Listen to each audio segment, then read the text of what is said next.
നമുക്കിന്ന് മസാലയൊക്കെ നന്നായിട്ട് ഉള്ളിൽ പിടിച്ചിട്ടുള്ള സോയ ചങ്ക്സ് റോസ്റ്റ് തയ്യാറാക്കാം. ആദ്യം തന്നെ തിളച്ച വെള്ളത്തിലേക്ക് സോയ ചങ്ക്സ് ഇട്ട് സ്റ്റൗ ഓഫ് ചെയ്ത് ഒരു 15 മിനിറ്റിന് ശേഷം വെള്ളത്തിൽ നിന്ന് മാറ്റി നന്നായി പിഴിഞ്ഞെടുക്കണം. ഇനി ഒരു പാൻ ചൂടാക്കി വെളിച്ചെണ്ണ ഒഴിച്ച് അതിലേക്ക് 2 ഗ്രാമ്പൂ, ചെറിയ പീസ് പട്ട, 1 ടേബിൾ സ്പൂൺ ഇഞ്ചി വെളുത്തുള്ളി ചതച്ചത്, 2 പച്ചമുളക് ഇതെല്ലാം ചേർത്ത് 1/2 മിനിറ്റ് ഇളക്കിയതിന് ശേഷം 3 സവാള അരിഞ്ഞത്, 1/4 കപ്പ് തേങ്ങാക്കൊത്ത്, ഉപ്പ്, കറിവേപ്പില ഇതെല്ലാം ചേർത്ത് നന്നായി വഴറ്റിയെടുക്കണം. സവാള നന്നായി വഴണ്ടി വരുമ്പോൾ പൊടികൾ ആഡ് ചെയ്യാം. 2 ടേബിൾ സ്പൂൺ മല്ലിപ്പൊടി, 1/2 ടേബിൾ സ്പൂൺ കാശ്മീരി മുളക് പൊടി, 1 ടീസ്പൂൺ പെരിഞ്ജീരകം പൊടിച്ചത്, 1/4 ടീസ്പൂൺ മഞ്ഞൾപ്പൊടി, 1 ടീസ്പൂൺ ചിക്കൻ മസാല അല്ലെങ്കിൽ മീറ്റ് മസാല ഇതെല്ലാം ചേർത്ത് പൊടികൾ മൂത്ത് വരുമ്പോൾ 2 തക്കാളി അരിഞ്ഞത് പാനിലേക്കിട്ട് മൂടി വെച്ച് വേവിക്കണം.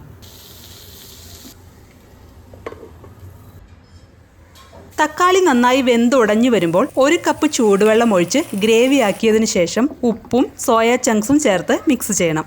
വലിയ സൈസ് സോയ ചങ്ക്സ് ആണ് എടുക്കുന്നതെങ്കിൽ ചെറുതാക്കി കട്ട് ചെയ്തിട്ട് വേണം ഇട്ട് കൊടുക്കാൻ. ഇനി ഒരു 10-15 മിനിറ്റ് ഇളക്കി റോസ്റ്റ് ചെയ്തെടുക്കണം. വെളിച്ചെണ്ണ ആവശ്യമെങ്കിൽ ഒഴിച്ചു കൊടുക്കണം. സോയ റോസ്റ്റായി വരുമ്പോൾ 1/4 ടീസ്പൂൺ ഗരം മസാലയും 1/2 ടീസ്പൂൺ മുതൽ 1 ടീസ്പൂൺ വരെ കുരുമുളക് പൊടിയും കൂടി ചേർത്ത് സ്റ്റൗ ഓഫ് ചെയ്യാം. സോയ ചങ്ക്സ് റോസ്റ്റ് റെഡി ആയിട്ടുണ്ട്.